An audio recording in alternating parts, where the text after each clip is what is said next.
stormy seas and lost souls. Who is it? She's dreamt of this before. It's coming. Is it? They say dreams are visions of our memories, thoughts and fears, as seen by our inner eye.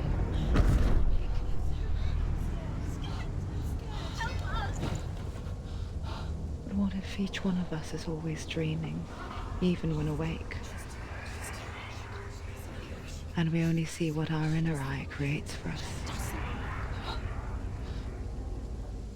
Is this what hell is? A world shaped by Senua's nightmares. Maybe that's why people fear seeing the world through our eyes. Yes, she's scared. Because if you believe that Senua's reality is twisted, you must accept that yours might be too.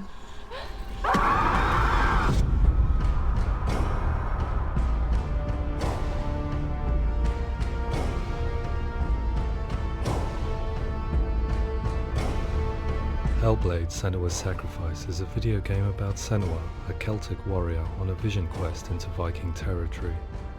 But what sets our hero Senua apart is that she suffers from severe psychotic mental illness. He knows she's getting closer. He can feel her coming closer. She's getting The original idea for Hellblade was to create a classic hero's journey, a journey of suffering, but one where the fantasy world is not another planet or alternate universe, but a world that is constructed in Senua's mind. But to do so would mean putting psychotic mental illness at the center of the experience, a subject that is still considered taboo, and a challenge that was both terrifying and exciting in equal measure. In Hellblade, the starting point was a newly discovered Celtic goddess called Senua in Ashwell, Hertfordshire. When first discovered, her name was thought to be Senua, a name which I liked and kept. I wondered if Senua might have been a Celtic warrior like Boudica who stood up to the Romans. While the Romans had conquered all of Europe, there was a group of Celts up in the furthest reaches of the Roman Empire that could not be conquered, the Picts. And so the Romans built a wall, called Hadrian's Wall, that spans across Britain from sea to sea to keep the Pictish barbarians at bay. The Picts were known for their war paint, painted on with woad, and their matted hair clumped with lime. And so Senua would be a barbarian Pict in this image. What's your name? Senua. I haven't seen you before. I don't live home much. Oh, Zenua's daughter. I have to go. Wait. Orkney is off the coast of Scotland and was inhabited by the Picts, steeped in history and mystery, and so I made Orkney Senua's home and set the stage for a crisis. In the late 8th century, the first Vikings landed on the Orkney Islands. The population of the Picts crashed thereafter, replaced by the Norsemen of the 9th century. Were they wiped out? We don't know for sure, but it would seem likely given the reputation of the Vikings. The Northmen's brutality is legendary. High-ranking leaders and chieftains of the tribes they conquered were often offered as sacrifice to their gods. The most brutal of these sacrifices was known as the Blood Eagle. I imagine Senua as a young female warrior who returns home from exile to find her partner, Dillion, brutally sacrificed to a Norse god by these hellish warriors from a faraway land. I imagine the horror of this moment and how it would have dragged her deep into mental torment.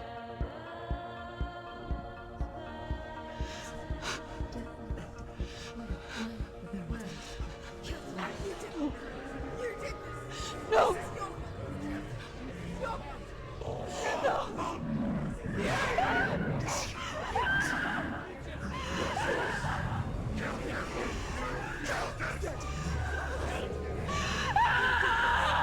I came to learn that the Celts had a sophisticated and nuanced perspective on the nature of mental disorder. One term they used was gelt. A gelt is a man or woman who has been driven mad by a curse, battle trauma, or grief. The gelt would take to a life in the woods in search of penance, punishment, and purgation. And so Senua became a gelt, cursed by darkness, looking for redemption in the wilds. Another word the Celts used in reference to mental disorders was druth, meaning fool, or Liar. one who utters the words of God. They tell of the mad sinner who flees battle into exile and takes on a beastly nature, growing feathers on his body. The character called Druth in Hellblade is based on a little-known person called Findan, an 8th century Irish Celt who was captured and enslaved by the Vikings, but eventually escaped to Orkney where he became a monk. I will tell you my stories of hell, if I may walk with you. Upon meeting Senua, it would be his stories that fuel her quest deep into their world of gods. The Northmen say the world will come to an end. The sun will grow black, the earth will sink into the sea, the stars will disappear, fire and water will meet, flames will play against the sky, the heavens and earth and all the world will be burned, all the gods will be dead, and the warriors of Valhalla and people everywhere. Senua, prepare yourself for Ragnarok, for it is nigh. So the stage was set for a new adventure, a journey into the Norse underworld called Hell, a vision quest fueled by madness and myth, a fantasy that was created by Senua's own mind, and one that we would experience through her eyes. This is your mission. This is your quest. There is nothing else left. To make a game about a warrior with psychotic mental illness as its central theme was fraught with danger. Mental illness such as psychosis is still taboo and rarely acknowledged in a century of cinema, never mind the new medium of games. Where it does feature, it often conflates psychosis and psychopathy associated with a lack of empathy. It is unfortunate that these two words sound so similar that they are used interchangeably in media. I must admit that I didn't have to look very far to discover my own ignorance of the subject. So we reached out to Paul Fletcher, psychiatrist and professor of health neuroscience at University of Cambridge. Psychosis is a descriptive term, and it refers to having a loss of contact with objective reality. So it's characterized by two main sets of symptoms. One of them is hallucinations, where somebody experiences perceptions when there is no actual objective thing out there to perceive. You're already dead. Who are you? And the other is delusions, where somebody comes to very often bizarre, unpleasant, frightening beliefs when there's no good evidence in favor of them. There's no doubt about it. The source of the darkness is in Helheim, and the goddess Hela holds his soul there. We reached out to Welcome, a biomedical research charity that spends billions on research and awareness programs aimed at improving health. Mental health hasn't always been presented in the media in a way that is particularly helpful. It can be challenging to engage people with the subject matter, and there are a lot of preconceived ideas about mental health, and particularly schizophrenia and psychosis. So we hope our support allows the team to continue to collaborate with Paul Fletcher and with those who have experience of psychosis to create a game that provides a fresh perspective on the condition and allows audiences to engage with it in a way that just wouldn't be possible in any other medium. What started out as a brief consultation convinced me that we were only scratching the surface of an immensely deep and interesting subject that could enrich and change the very nature of the game. That's cool. Thanks so much for coming here. Pleasure. Thanks. It's really interesting for me. I'd love to be involved. It's fascinating. Absolutely. Our understanding of psychosis is still very much a mystery, and ways of treating it are still primitive compared to physical illness. After all, it is easy to see the pain and suffering caused by physical diseases or physical trauma. It is not so easy to see the mental suffering and trauma of severe mental illness. But what if we could find a way to see it? Games are capable of drawing you in for hours on end, playing the role of a character who is different from you, experiencing their perspective, and actively involving you in a world that functions with a different set of rules. That voice is not a kind. It's that voice calls you to your death. It's an evil voice. If we were to represent Senua's psychosis, we would have to simulate voice hearing, a common attribute. But how can we simulate something we have no first-hand experience of? Professor Charles Fernyhough, a leading expert in voice hearing from Durham University, offered his help.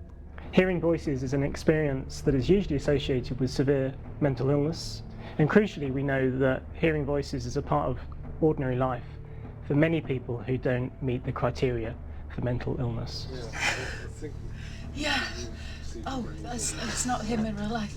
We know voices vary according to where they appear in space. Voices can appear far away in the distance, they can appear right there in your ear, they can seem to be coming from inside your head. Based on the information Professor Fernie Ho provided, I put together a sound brief and invited some actors to the studio. We recorded the actors using a binaural microphone, which records the 3D spatial position of sound, replicating the way sound is heard by human ears. It gives you an incredible sense that the person you are listening to is right there beside you. Can't see how she's going.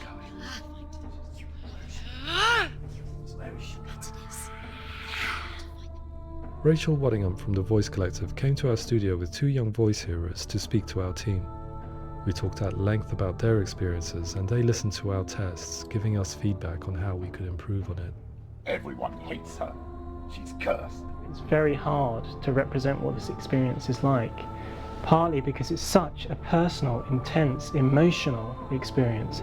It's testament to how Ninja Theory have been listening to what the researchers are saying, but also crucially listening to the experts by experience. What they've come up with is so compelling. It's by far the best representation I've heard of what these experiences are like.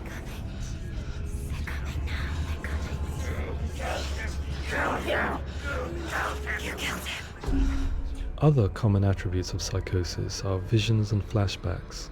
We met with Recovery College East, who work with and care for people recovering from severe mental disorders. A group of service users gave us their first-hand account of what they experience.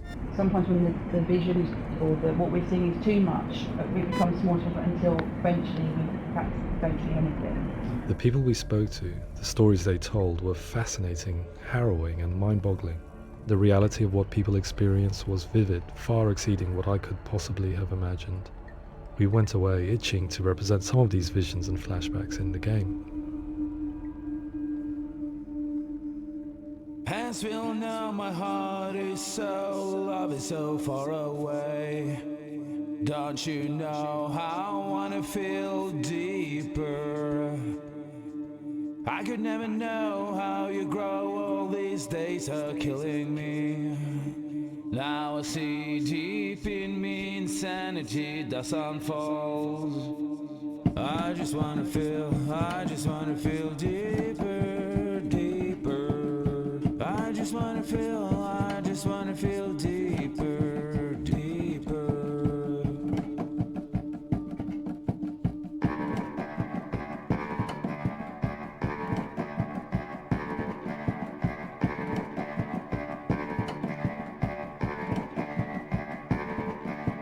As we all know, my heart is so, love is so far away.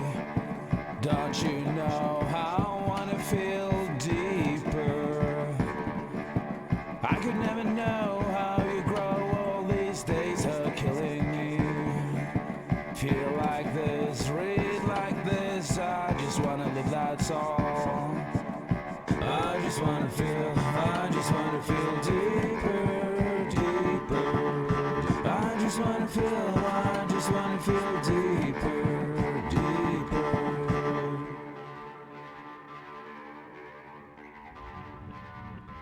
To refine our work, we continue to hold meetings with Recovery College East over the course of a year and a half, showing them what we had achieved so far and refining the in-game representations based on their feedback.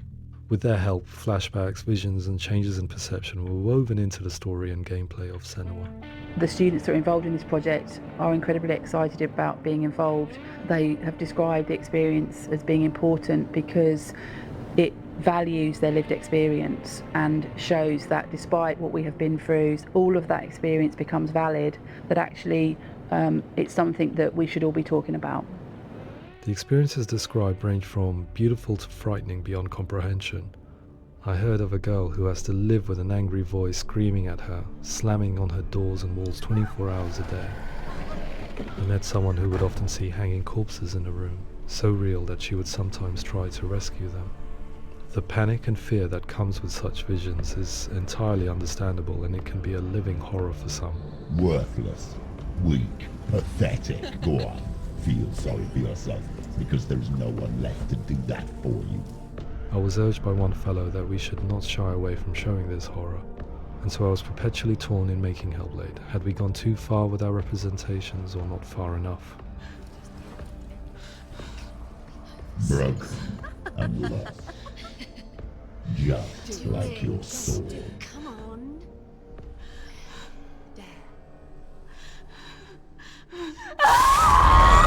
In some ways, voice hearing and visions were the low-hanging fruit, so to speak.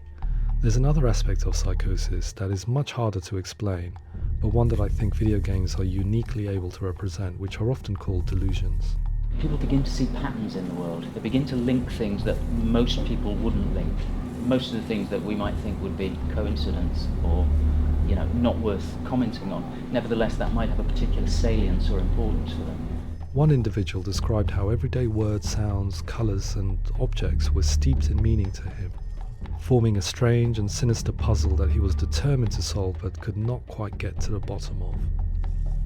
It's not just brain dysfunction. It's not like the system shut down. It's actually an incredibly creative process. The person creates a world populated with voices and phantasms and terrors, and they're completely immersed in it. They believe in it. We often invite people into the studio to play the game. In one of our playtests, they played through much of the game, making associations between runes, secret messages, and the threat of darkness that stalked them. There are many things that happen in the world of Hellblade that make perfect sense within the context of Senua's mind. The dark rot that's killing her slowly from within, the secret runes of the gods that block her path to Helheim, and strange associations that exist in the game to confuse you. To complete Senua's quest, you have to internalize and accept the logic and meaning behind these things to progress. Afterwards, they said that they didn't see much evidence of mental illness in the game. People with delusions of all sorts would argue the same thing, that they are not aware of their experience being abnormal in any way. I need this sword. It's important. Representing perception changes and thinking patterns within Hellblade gives us a set of symptoms common in psychosis. But people with lived experience were keen to emphasize another point, that it is wrong to define a person by their symptoms. Quite often, the illness comes not from the symptoms, but from the stigma, isolation and mistreatment that comes about from the rest of society. They say that I'm cursed. What if they're right? I needed someone to portray Senua, someone who could believably internalize her suffering.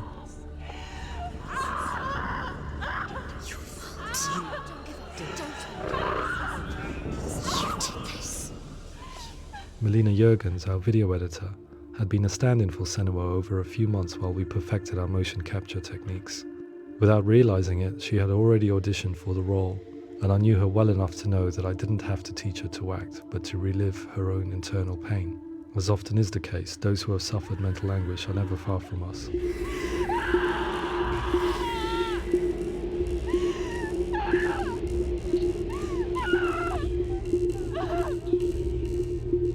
My hope is that by creating a compelling and aspirational character in Senua who feels very much real, albeit in a fantasy setting, we can provide a lens into her reality, a different one to yours, and this is where storytelling comes into play.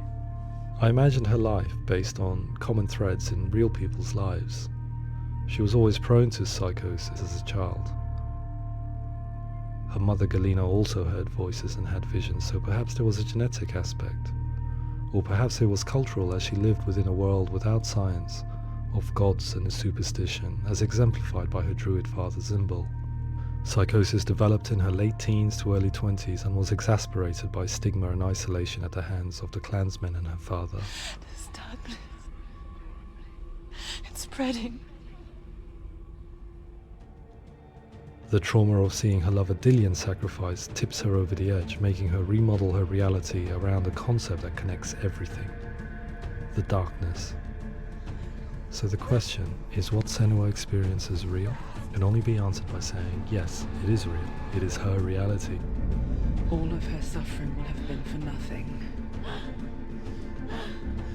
It's just a matter of time.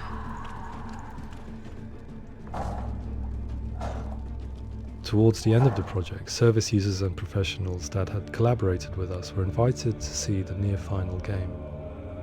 It was a chance to see if the game had reflected their views or if it had misrepresented them. For me, being involved in especially developing Senua's character has been really important, and being able to bring in my perspective and what I see and what I hear, and having that built into the game has been a real privilege. It's gritty and it's meaty, and there are some tough subjects in there that are being tackled with honesty.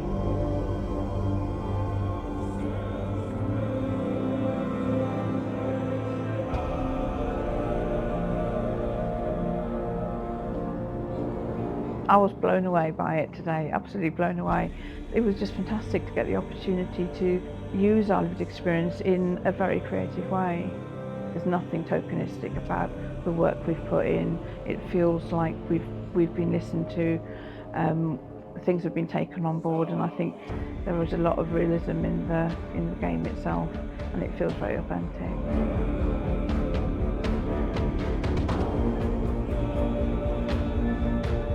Hellblade will give people a good experience of what it's like to hear voices and have those experiences. I'm glad that the guys at Ninja Theory have asked us to come along and help them build an experience that's positive when it comes out, and get myself a copy and have a go.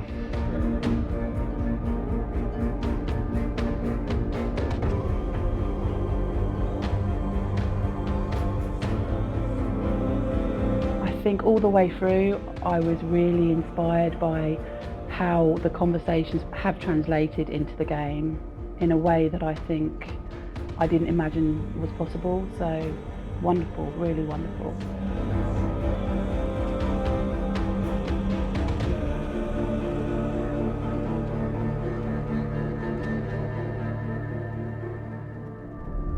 I really hope that others will follow the lead they've set and use the power of something like a video game to change people's perceptions, to increase understanding, and ultimately to make some of the stigma around voice hearing and other experiences go away.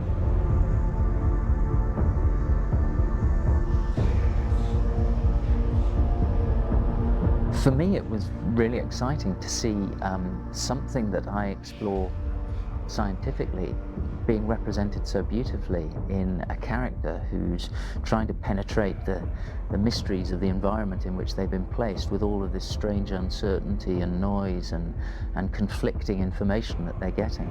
I'm very excited by this way of trying to represent mental illness, because I think it actually might be offering us insights that we wouldn't get from pure scientific explorations, and actually giving us quite an empathic view of what it might be like.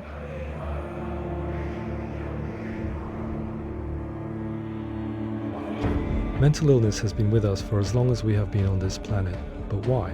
Why hasn't evolution stamped out this weakness from within our gene pool? I often pondered this question until I realized that the question had an inbuilt flaw. It assumes that being and thinking differently is a weakness. The only reason we have computers, spacecraft, medicine, poetry, art, and yes, even video games is because individuals are able to simulate new abstract realities in their minds and share them with the rest of us. We need people to be willing to see differently in order for us to progress and survive as society. And we need to be open to these new ways of seeing. And it is this spirit that motivated me to create Senua's story and share it with you.